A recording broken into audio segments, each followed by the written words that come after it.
السلام عليكم ورحمة الله.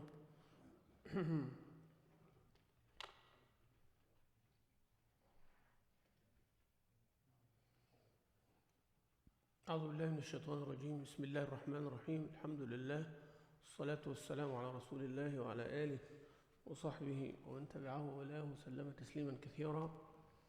أما بعد, first we pray to Allah subhanahu wa ta'ala to accept all those who died in the earthquake that happened in Afghanistan this morning. There is about thousands of people who died in the earthquake. May Allah accept them among the shuhada, may Allah subhanahu wa ta'ala make it easy for those who are displaced, and may Allah make it easy for them. Also we pray to Allah subhanahu wa ta'ala to save the Muslims in Palestine, around the Masjid al-Aqsa. May Allah subhanahu wa ta'ala save us from the fitan all over. May Allah save our people in Syria and for all these eruptions that are happening in the Middle East. May Allah subhanahu wa ta'ala save Islam and Muslims. Allahumma ameen.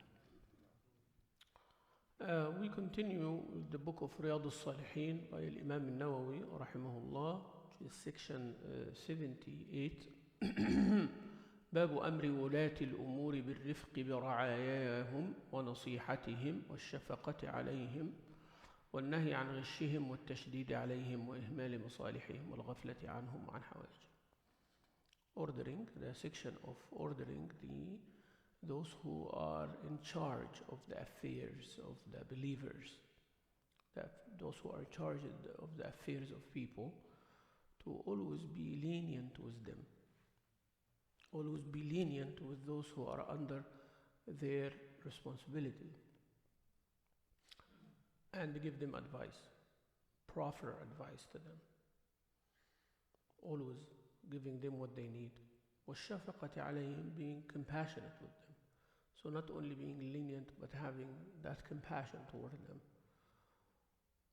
وَالنَّهِي عَنْ, يعني the prohibition of, the ordering not to cheat them or deceive them. غش, not to make it hard for them. تشديد عليهم, and not to neglect their benefits. Not to neglect their benefits, not to be heedless toward them and their needs. We talked about the ayat in the Quran in this regard. We need to also understand that rifq. We talked about rifq before. Rifq, leniency. Nabi sallallahu alayhi wa sallam said, like in the hadith of Aisha radiallahu anha, Ya Aisha, ما كان الرفق في شيء إلا زانه. Rifq would not be in anything except it will make it better. Rifq, when you be lenient and you're nice in your affairs, it would be better. So I can give you nasiha, but if I give you nasiha with rifq, it's better. I can teach you something, but when I'm teaching you with rifq, it's better, right? So zina, zanahu يعني make it look better, make it taste better, make it feel better. هذا الرفق. And when somebody is telling you, do like this, you tell him, take it easy, man. هذا, you are asking him to do rifq. That's exactly when you tell somebody, calm down, take it easy, hold your horses. All these expressions means be rafiq يعني. You know, have rifq on it. So all these expressions, you are asking for that. Allah Rasul sallallahu alayhi wa sallam said, rifq in everything would make it better. هذا معنى الرفق.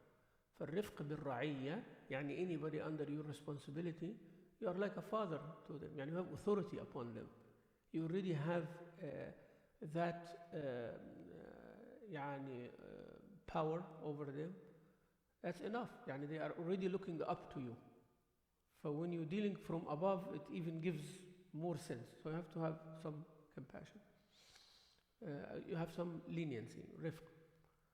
والنصيحة, النصح لهم, يعني في فرق بين نصيحتهم والنصح لهم. يعني نصيحة to somebody, you're giving somebody advice. But النصح له يعني always you are choosing what is better for them. So because the word النصيحة we translate it as advice, right? Right? We say نصيحة, give some نصيحة, but that's one of the applications of the word. But the word itself means purifying anything or taking away the impurities from something. تقول نصح الثوب أي أصلحه. يعني there is a thawb like this that has some cuts and some things you do, alterations. You know alterations? هذا النصح. Make it better, make it fit. Something that doesn't fit, you customize it.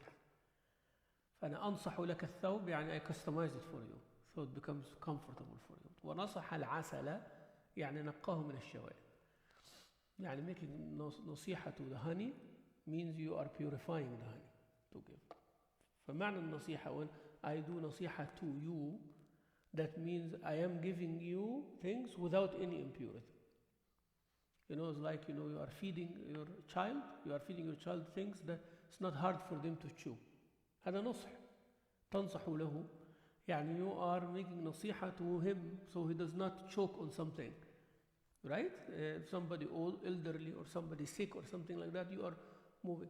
If something hot and you are moving it away from the way to somebody so it becomes easier for them to eat, هذا نصح. But when you, as a leader, you do this نصيحة to your people, what does it mean? You only provide them what is beneficial to them and moving away anything which is not beneficial to them. Because sometimes people take authority as ordering around. لا, authority that means not only ordering around, you become responsible about their affairs. What they're going to eat, what they're going to do, how they're going to work, you become responsible. Now you understand why Sayyidina Umar ibn Khattab was very scared, you know? Very scared for this, that, you know, that he dies and there is some kind of advice he should have given, something that he could have saved his people from. He's afraid because that's his duty. And any leader, that becomes your duty. You are alone now. You are sitting now alone. You are responsible about yourself. Coming to the masjid now, you are responsible about yourself. صح? When you came now to the masjid here for Salat al-Fajr and you are sitting here in front of me to listen to the Riyad-us-Saliheen, whom you are responsible about other than yourself? Nobody. صح? Right? Right. I am sitting here now. Am I responsible about myself only? Tell me. Am I responsible about myself only? Otherwise, why I'm sitting here now? I'm responsible about each and every one what you're listening now. So every word that comes from my mouth, it has to benefit you, not harm you. Yes? You see the responsibility? Like my brother is an educational secretary. Is he responsible about himself only? No, he's responsible that I sit and teach you, and he's responsible to everyone. Oh, brother, he's responsible that brother Reza is doing this, and I am doing this, and everyone is doing that, and all of it. Now you understand? So the more responsibility you have, the bigger the issue for you. It's not like, oh, he's our president. MashaAllah. What does that mean? It means he is responsible about each and every one that he is the president of. You at home, now you are responsible now. Yeah? When you go, now you are responsible about your spouse, about your children. You are an employer. You are responsible about everybody under, and so on and so on and so on. So each one of us will have responsibility towards someone for sure. But it differs. You are entering here, you are under the responsibility of someone. And someone is under your responsibility. And, you know, so on and so on. Someone is a responsibility at all times. At all times, they are responsible. This is their job. Now you understand that how the Sahaba and the Tabi'een and the Qadi and all of that, they are so scared of this. They cannot even enjoy sleeping. They cannot enjoy eating. What if something happens right now while I'm taking care of myself? عرفتم يا أخوانا why it is very hard that when you have some authority or Allah give you the affairs and the hadith coming, it's even more scary than that, scarier than that. First hadith in this section, before we get to the next hadith يعني. طيب الغش, what is الغش؟ ها؟ ما cheating يعني خداع, والغش also يعني cheating. But in Arabic, every word has its own indication, يعني it has its own denotation and connotation. Denotation is the literal meaning of the word. Connotation implies something, right? فالغش, it is more of hiding something from someone. But الخداع is more of خداع والمكر. شوف, خداع ومكر وغش, all of these are cheating, deception يعني. But مكر being deceptive in the action, يعني you are showing something but hiding something else. But الغش is actually hiding only, hiding. يعني if I tell you خلاص, but الخداع has more planning, plotting يعني. It is the plot. المخادعة is the يخادعون الله وهو إيه؟ وهو خادعهم. They are showing something while hiding something. But الغش, you are hiding something. Hiding a piece of information that knowing it will make a difference. So I'm selling something to somebody and I'm hiding it. That's why Rasul sallallahu alaihi wasallam told the man what? Man ghashana, listen minna. He put his hand in the pile of wheat and he find wetness inside. It's wet, right? But that is hidden. Yani everybody sees outside what? Dry. But it is from inside is what?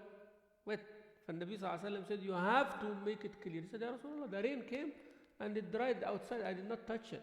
He said, still, you have to bring the dry one out and the wet one, because this will weigh more. But when you're looking at it from outside and you scoop and you put, nobody knows. So man ghashana falaysa min. You do not hide stuff. Do not hide things.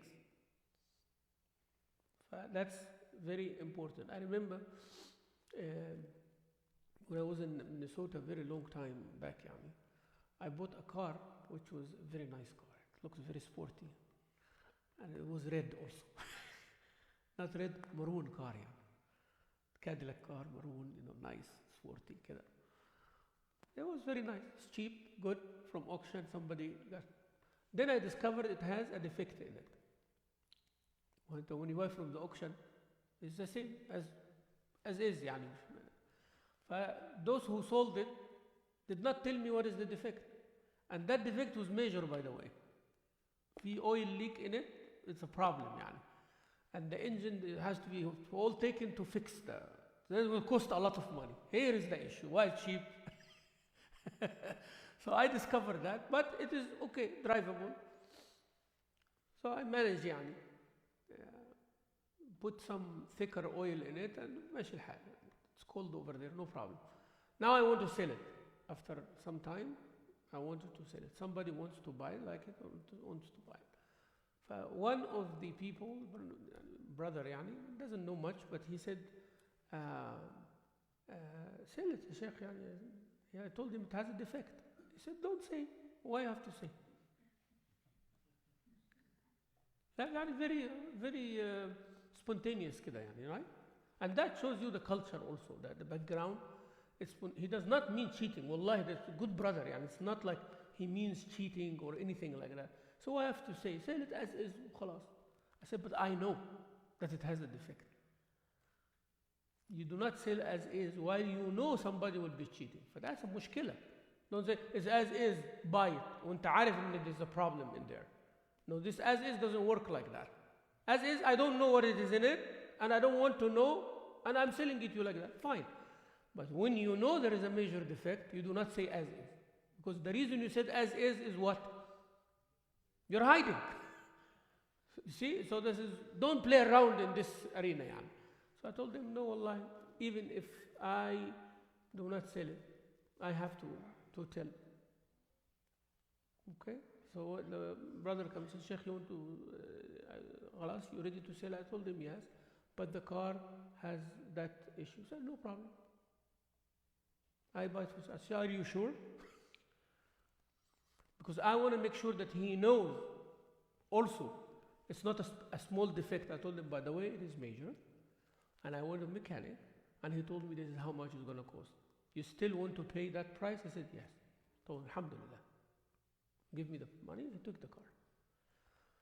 And that is exactly what غشنا فليس من غشنا. That's exactly what it is. You're hiding a vital piece of information that will change the decision of the person. هذا غش. There is غش also in marriage. How the غش in marriage, who can tell me?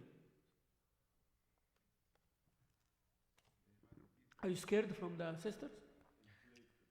Huh? Like what?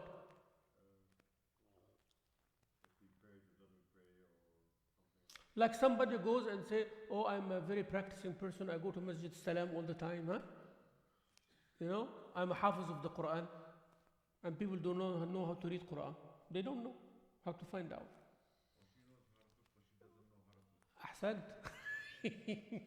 We started with the brothers first so we can talk freely about the sisters, right?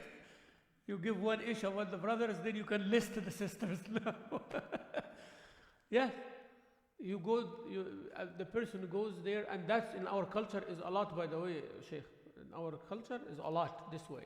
You go there, you find nice food. Said, she cooked it. And the mother-in-law is the one who cooked everything. Said, he's the one, he's master chef. And mashallah, first day said, tea. Said, what kind of tea? What tea? I don't even know how to make tea. Had a cheating. That's actually cheating. Do you know if it is expected in the culture? I will tell you how grave this. If it is expected in the culture, expected, huh? There's no agreement or anything. Expected in the culture that the woman needs to know how to cook and make tea and all of that, and then you discover this is not. This is a ground for talaq without paying mu'akhar and all this kind of thing. Because it's cheating. It's cheating. If a person would do. Same thing for the man. If he says that he's something that he's not. That's a ground for her to get divorced and get all her حقوق as well. Why? Because man غشنا فليس منا. So that's called غش. Now, how the leader can make غش to people, telling them you should go this way while they're supposed to go this way. Telling them, la, don't worry. We are handling the economy. Everything's fine while he is actually paying debt and doing all of this and making the people suffer. Coming in, all these people come in the campaign and said, I'm going to do this and I'm going to do this and I'm going to do that. And inside is not هذا غش وخداع أيضا. There's even plotting against. There's lying. And making oath on lying. That's the description of munafiqeen. Because they come and بيسموها ايه? Your campaign program, they call it campaign what? Campaign promises. The program, your program that you're running with. Manifesto. That's what I'm going to do. Like I come to you with my plan. If that plan, I have intention to do it and things prevented me, it's okay, right? But if most of the time that's not the case, right? Most of the time بيعمل لك البحر طحينة يعني. Most of the time he is coming to give you the world, a bill of goods. That any sane person, if he just take a moment and he say, how he's going to do that? That's, actually one of them is enough to take 4, 5 years, 6 years, 8 years to do. And you are giving me 16 different things. How this is going to happen? Right? But people, because they're emotional, they become cheated. Because people, when they are emotional, so everybody comes from the emotional side. Right? They like to hear something patriotic, they will talk to them patriotic. They want to talk about food, and they will talk to them about food. They want to talk about their ethnicity and all that, they will give them that. Whatever the promise is. This is not right. This is not right. You always talk about the things that you are going to do and you are able to do, right? With a good plan. طيب. What is the other word that we need to talk about?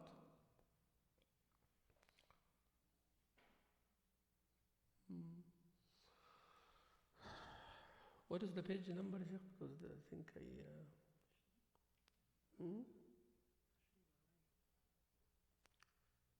read the hadith كده يا شيخ صالح.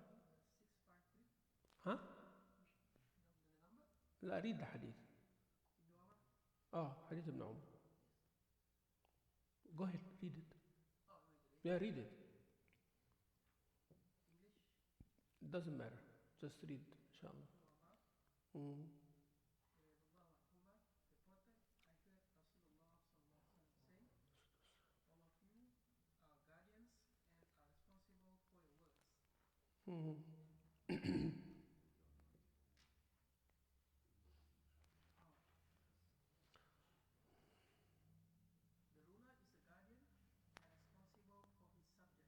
The man is a guardian and responsible to his family.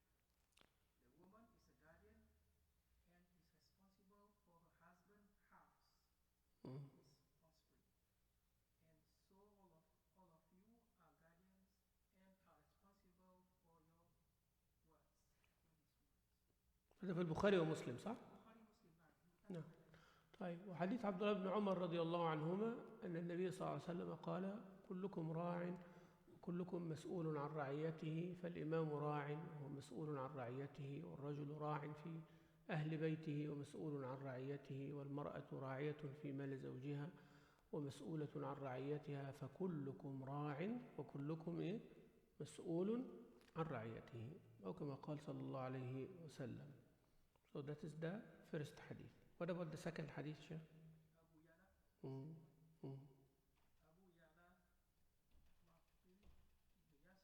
معقل بن يسار, yes.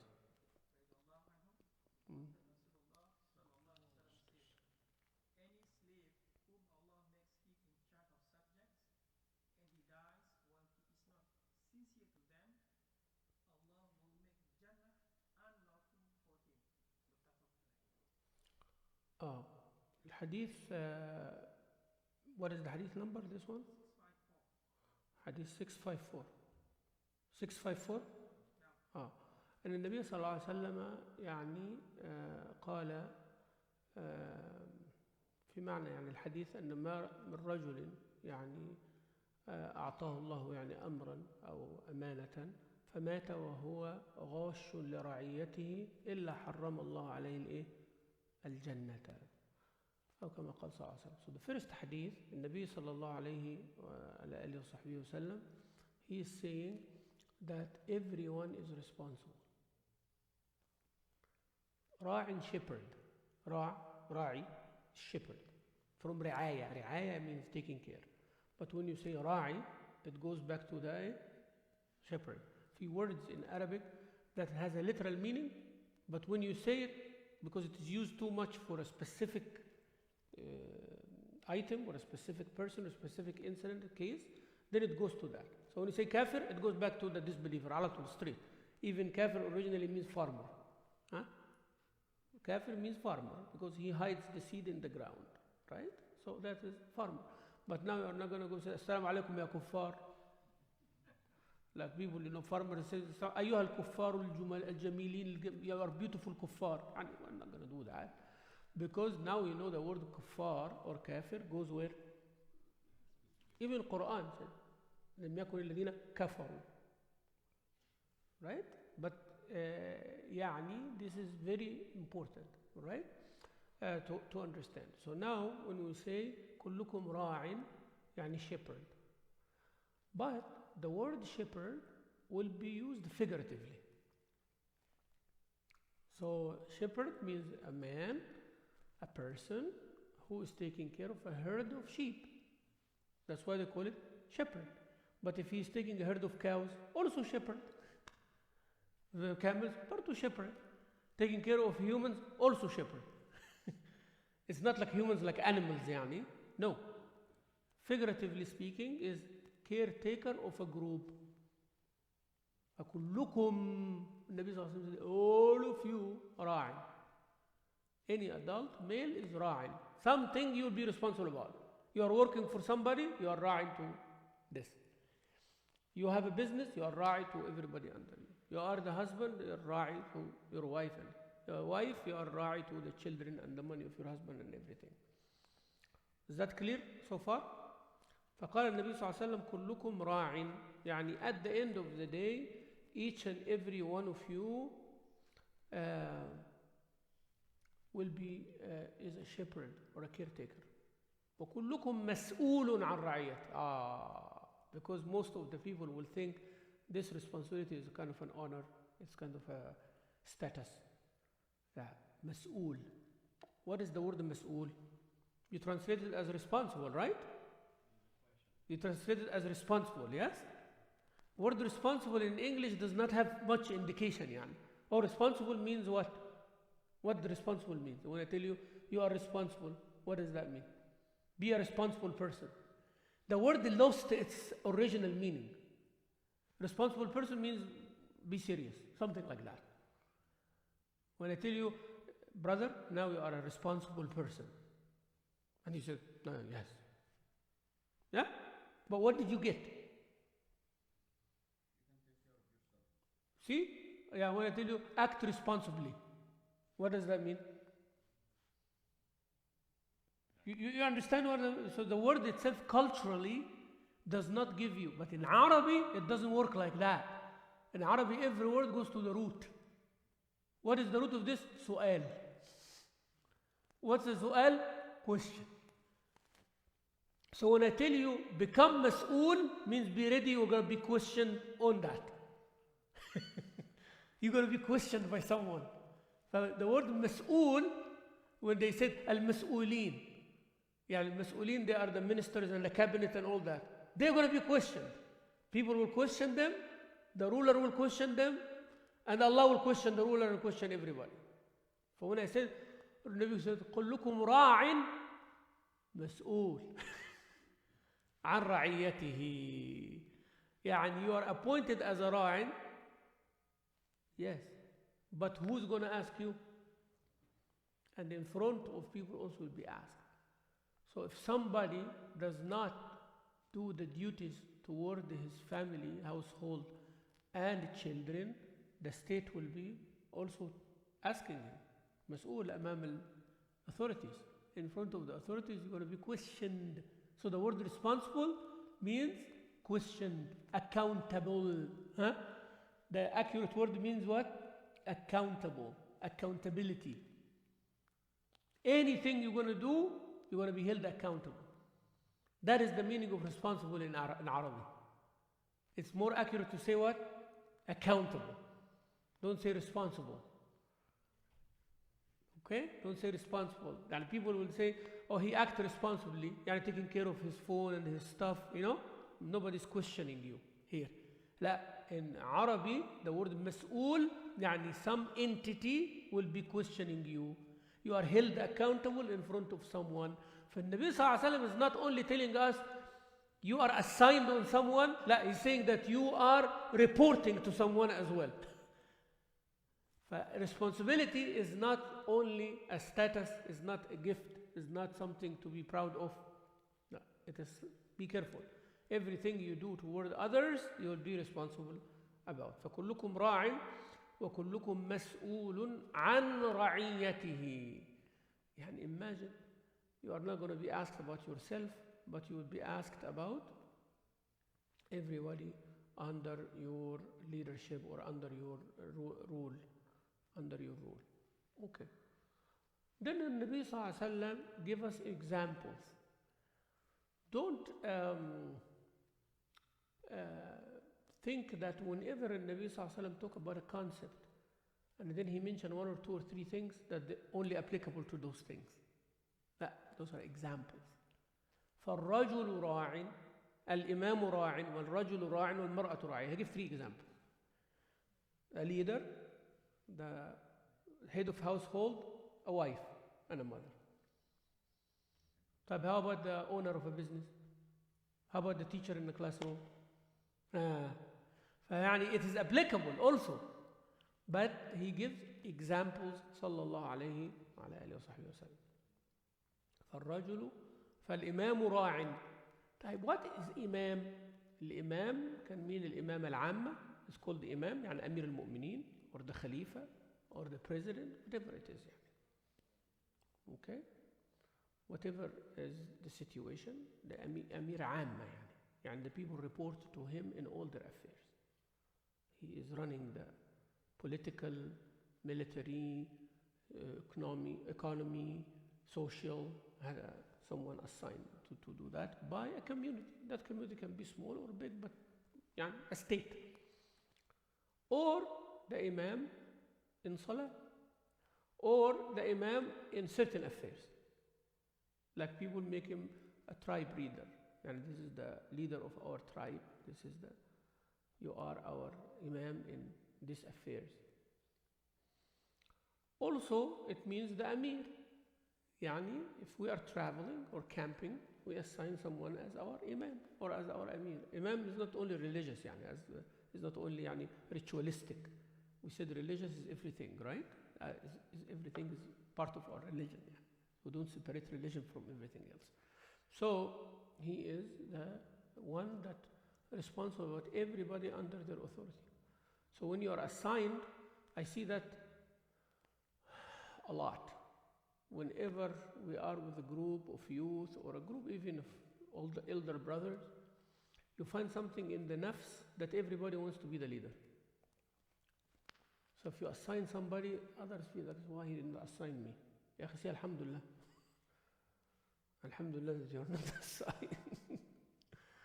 You know, every time I enter the masjid, I want to see one of our students to lead the salah.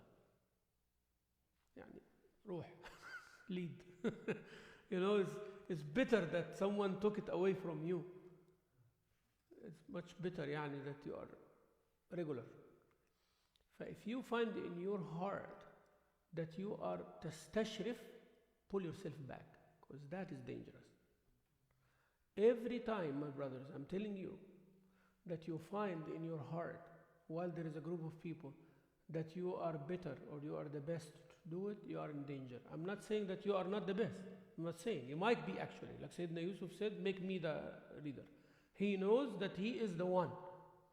And that takes also guts. It takes courage to do it, you know.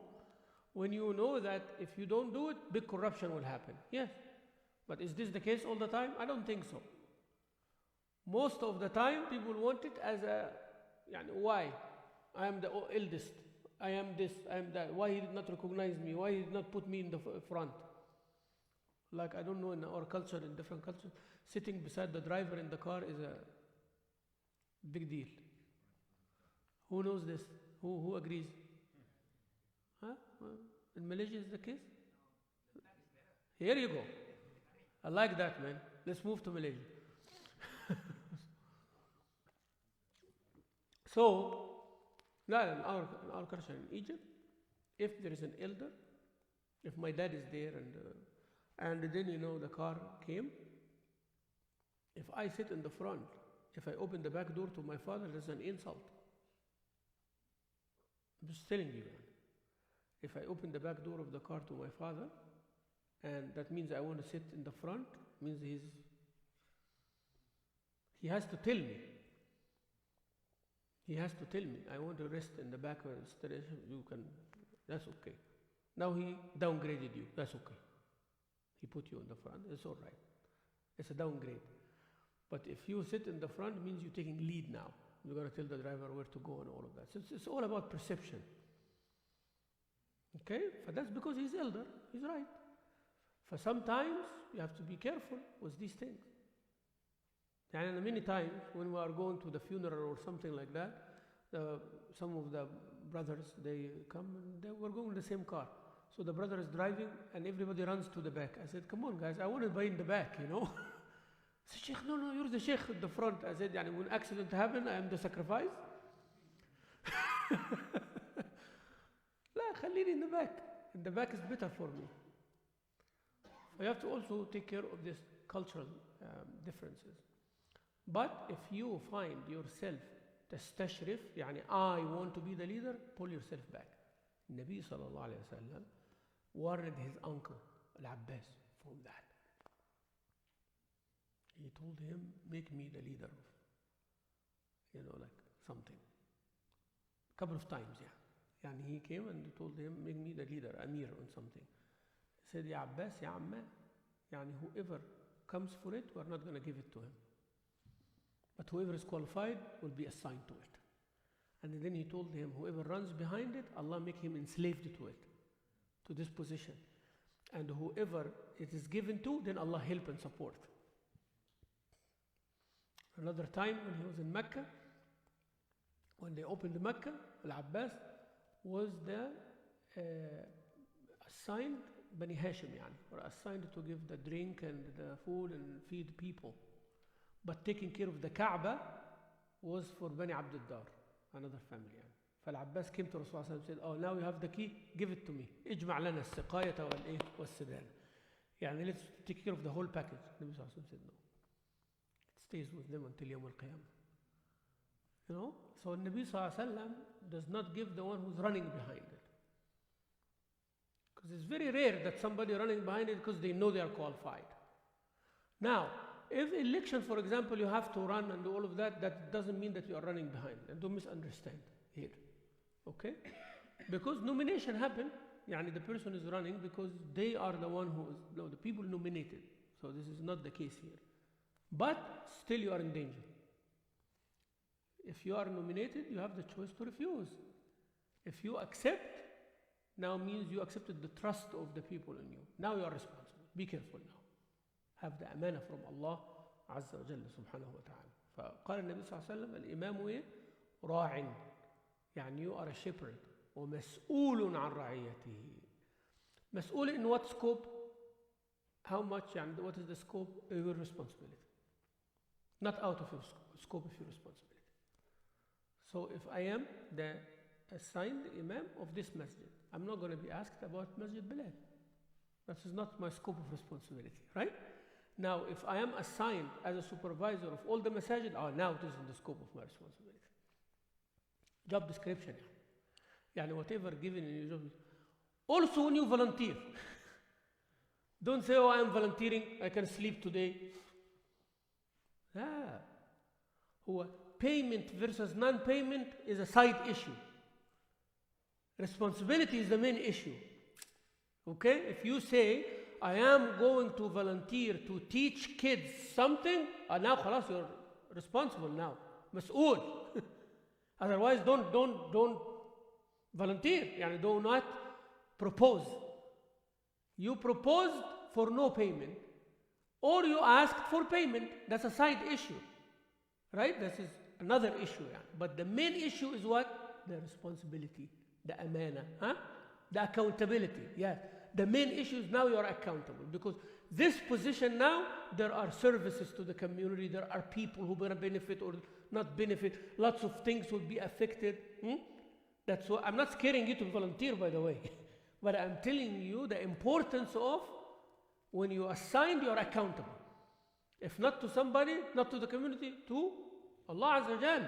You said, I'm going to clean this masjid. You cannot come and say, oh, I feel tired in the morning. La, you come and clean. You make extra effort, actually.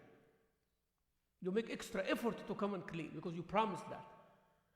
Right? So that is, you are ra'i or mas'ool.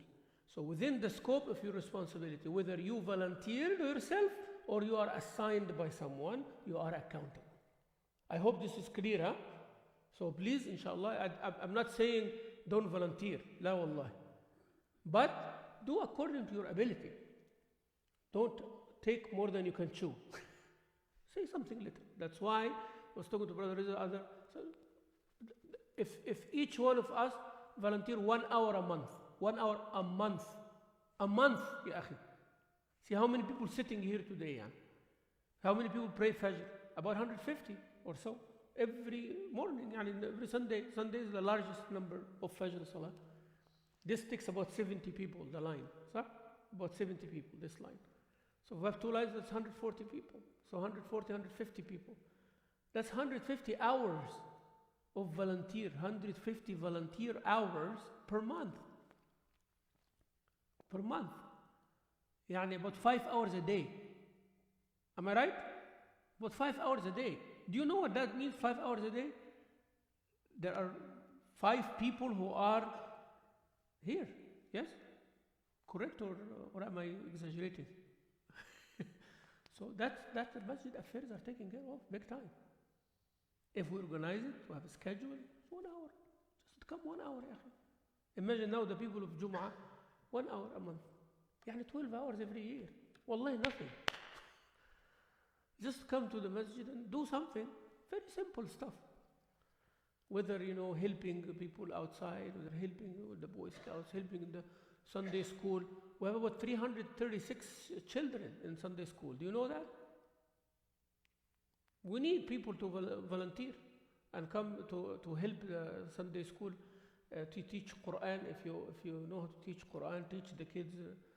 Be teacher assistant.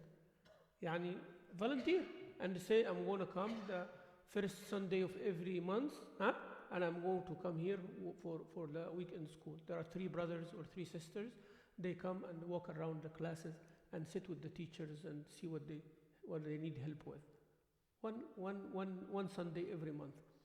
Imagine now if you have 20, 30, 50 people, they are doing that 1 Sunday every month. Someone help with the lunch, someone help with the children. You don't have to be the teacher, be a TA, teacher assistant. Right? Go provide even, have the niyyah. Come to the principal, say, I can be here, every Sunday for half hour, every Sunday for 1 hour. Sheikh Farouqi have lots of students, Sheikh Shibli or other students over here. You just come and sit with them.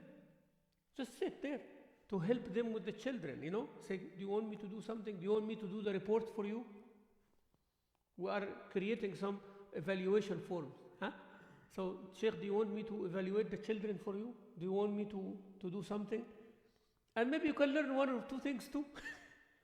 Yourself, I wish somebody come and say, Sheikh, do you need some help with the office? Can I arrange some books for you? We have a library upstairs here. Can we index the library and inventory the books and clean it and see if the computers are working or not and do these things? There is lots of clutter around the masjid and all of this. This is a huge community here, right? You will find, trust me. Sahab brothers, you are going to find something. Just dedicate. Don't come and say, Sheikh, I volunteered, I came a couple of weeks and nothing there. Keep coming, akhi. Keep coming. You came not there, do wudu and pray 2 rak'ah. When you come to the masjid, are you a loser, yani? You attended here, yani you came here for some reason. You're going to go as a loser, yani? You lost something? But this is the house of Allah. Come hold the Quran and say, Ya Allah, I came for you. Pray 2 rak'ah and go home and come again the next time and the next time. Even if you come for the rest of your life like this, your intention is to volunteer, you're going to be rewarded for volunteering, plus the hasanat that you get from the zikr and all of that. I hope the issue is more appealing. Okay? For everybody is held accountable. وَالرَّجُلُ رَاعٍ فِي أَهْلِ بَيْتِهِ. رَجُل رَاعٍ فِي أَهْلِ بَيْتِهِ. In his household. They call it here, head of the household. See the word? Head of the household. Without the head, when the head is gone, the body collapses. Correct? فالنبي صلى الله عليه وسلم قال الرجل راع. You are a shepherd. What does a shepherd do? With the see, the first word came, control. You see? Control. I know, but that's exactly control. But not only that, control is part of your job. Controlling is part of your job, but it's not your job. If they're going to go here and there, you control that. But if they are within the line, no control or anything. Managing their affairs. That is more accurate. Managing their affairs to the best of their benefit. Their benefit, not your benefit. You are there for them. Ya salam. When that is misunderstood, you find the leader, mashallah, big fat guy like this, and you find everybody hungry and starving under. Because benefit for them. Why Sayyidina Umar was eating the bread, dry bread with vinegar until his stomach started growling. He said, I cannot be full while people are hungry. In the year of Ramada, famine. They said there is no way. He has access to food, by the way. And there is a shar'i reason for him to be stronger. Yani shar'i reason for him, sharia reason, that he has to eat healthy food so he can manage the hungry people. You understand? Yet he said no. He went extra step. How can I do it in good conscience? Yeah? How can I do that? It's okay that I go fundraise for people who are hungry overseas, or the relief and all of that. But I take hundreds of thousands every year to do that. I cannot do it in good conscience. If you can, but I cannot do it in good conscience. في ناس كده. Some people like that. Every penny, even though it is my job, even though I dedicate myself, even though this is me and my family's need, if I work here, this is how much. If they offer me the same salary to do relief, I will not do it. I'm just telling you about myself. I will not do it. And I was offered like that. And more. I said, actually, I have a problem with the same. You're going to offer me more? It's actually a problem for me. Because now every penny I take, I know where the money is going. I know who's benefiting from that. So I feel guilty. I feel very guilty. But at least I'm here. We're together in this. No problem. May Allah subhanahu wa ta'ala give us this understanding. Because even if you benefit, you still will benefit to the limit. You are not going to go extravagant. الرجل راع في أهل بيته مسؤول أمام الله عز وجل will ask you why your wife is like this, why your child is like this, why your daughter was like that, why you did not feed them, why you did not take care of them, why their iman, why they salah. Allahu Akbar.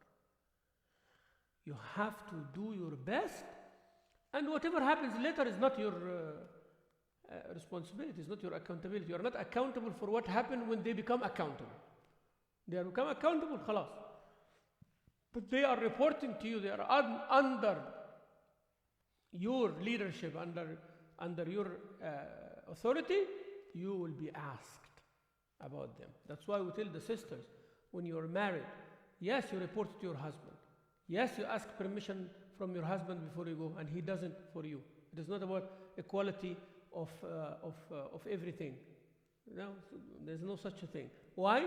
Because he's assigned by Allah to check on you, and he will be asked about you. You are not going to be asked about your husband Yawm al-Qiyamah, but he will be asked about you. Yani he can be good with himself, but go to hellfire because of you. And that's why Allah told you to obey. And that's why people do not like that word. So in the marriage time, I said, obey your husband. I make sure I say that word in their eye, like this. I look in their eyes and say, you obey your husband. Yeah. Obey your husband in the obedience of Allah, not obey your husband when he's wrong. Yeah. Obey your husband when he is a husband, when he is a responsible man, when he is Allah fearful. Then you have to obey him as part of the deen of Allah Azza wa Jal. But he's somebody who doesn't pray, I'll be the first one to tell you, don't obey him. You understand, Ikhwan? So because sometimes brother comes and says, Sheikh, wife has to obey the husband. I said, are you that husband? Qualify as the one who should be obeyed and then come claim it. Actually, if you are qualified, we will not be asking that question. She will actually be obeying without anything, because if you fear Allah, you will love her. If you fear Allah, you respect her, right? If you fear Allah, then obedience will come automatically. Will give you more than obedience. Al-ihsan yani. Will tell you what you want me to do. You see that question? If that question comes from the wife, that means you are beyond that obedience already. What do you want me to do? How can I make you happy? And he tells her the same thing. We don't have a problem. Problem comes when that relationship with Allah is not strong. Mark my word, yeah. When relationship with Allah is not strong from both or one of the couple, we have a problem. You will find always the weakness is in their relationship with Allah, abiding by the rules of the deen on themselves. That is very hard to deal with others. At the end of it, الرجل راع في أهل بيته ومسؤول عن رعيته. The woman is the same within her responsibility. Not the same, but less under. And everyone is responsible. In another hadith, and the servant is ra'in, and he is the one also, his assignment, he will be accountable to his employee, and he will be asked about it. So may Allah make us among those who are up to the responsibility and the assignment that we are given, and may Allah subhanahu wa ta'ala save us from deceiving those who are under our responsibility. Alhamdulillah Rabbil Alameen. Jazakumullah khairan. Anybody? طيب جزاكم الله خيرا. Inshallah we have breakfast after. نعم تفضل. So what about like the people that are dictators? What about them? Because they are not chosen by people, or they are not أيوه. they grab or like that. See, the hukm on that is different. Meaning, you do not do something that will bring you a worst case scenario. يعني إيه الفقه يعني in the understanding from Rasulullah صلى الله عليه وسلم all the way down يعني. When you have the option of choosing the good versus the bad, of course you choose the good, right? But if you have the option to choose between two bad, you choose the less bad. If you have the option to choose between two good, you choose the better. In this case, if we say I'm not going to obey that leader who became a dictator and took over by oppression, what's going to happen? Bloodshed, right? So we keep. And Abdullah ibn Umar prayed behind Al-Hajjaj ibn Yusuf.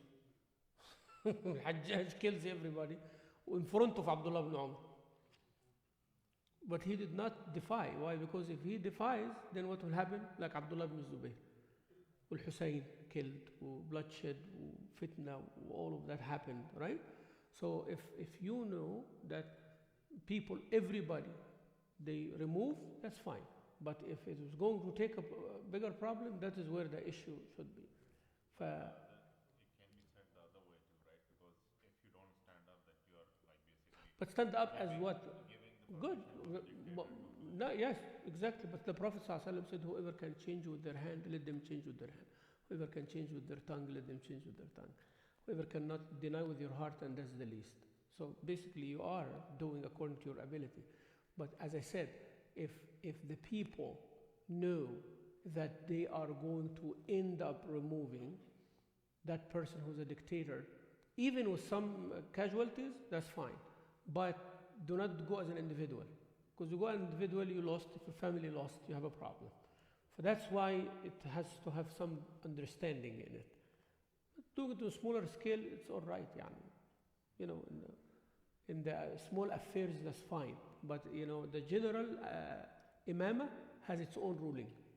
يعني the ahkam of the imam or the khalifa or president, all that is different from the ahkam of the leader of a company or the imam of a masjid or these things. Because this one here, people give loyalty based on religion. يعني this is more loyalty because there is an army and there is economy, there is politics and everything. As long as it is not going to bring a bigger problem to everybody, then yeah, inshallah. Yes.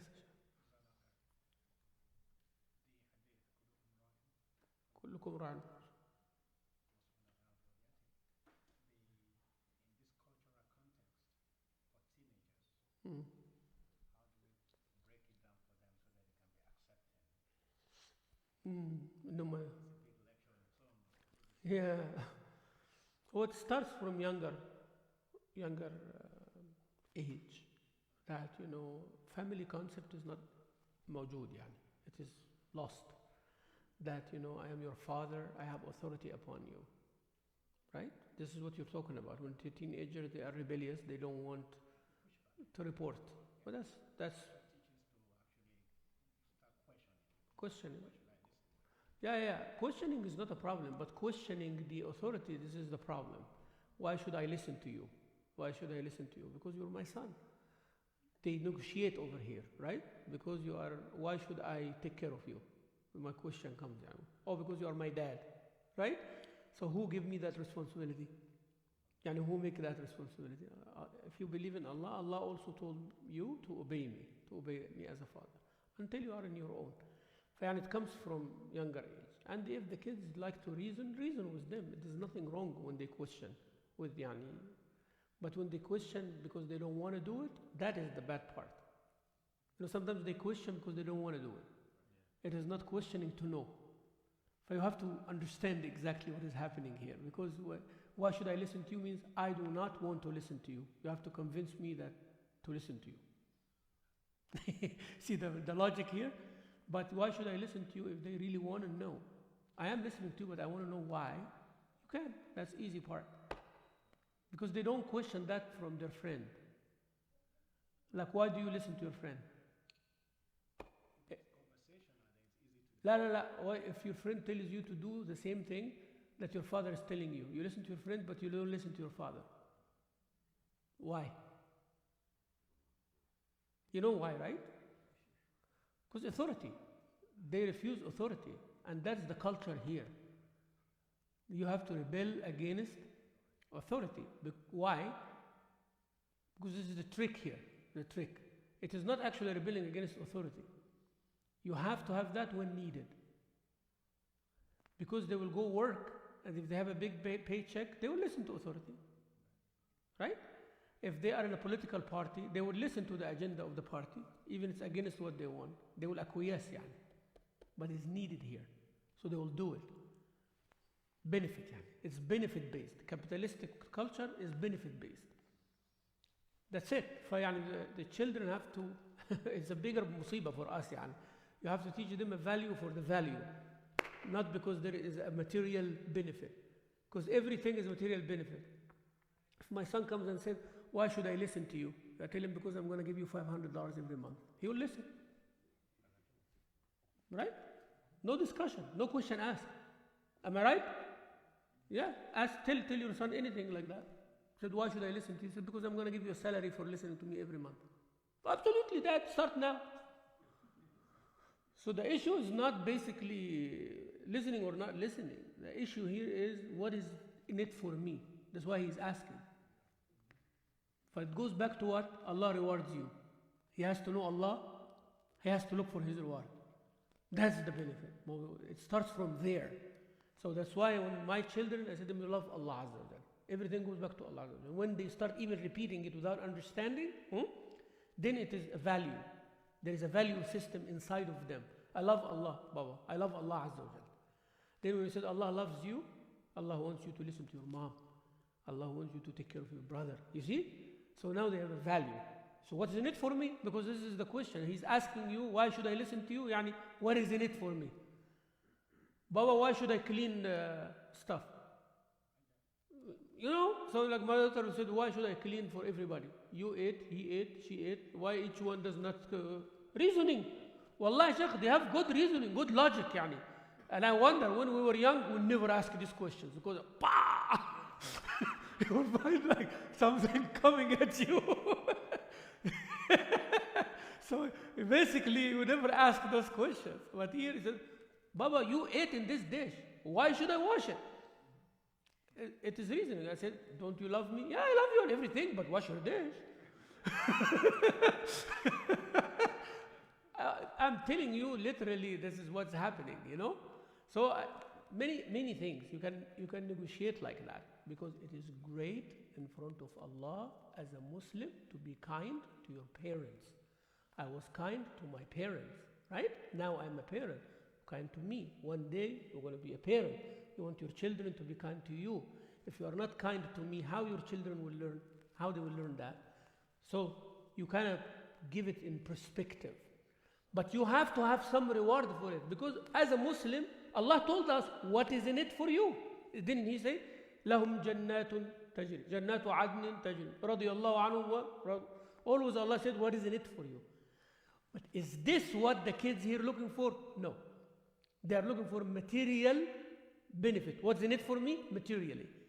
So the whole paradigm shift, is to teach them what is in it for you, akhirah. What is in it for you as a human being? There is a self-satisfaction when you help others. So that is what we need to focus on, inshallah. I hope it is. Jazakallah khairan. Alhamdulillah. Accountability about the children, how till age, but Till puberty. then Then you, khalas. Then if they don't pray, it's up on them. cannot beat them up or like But if the father did not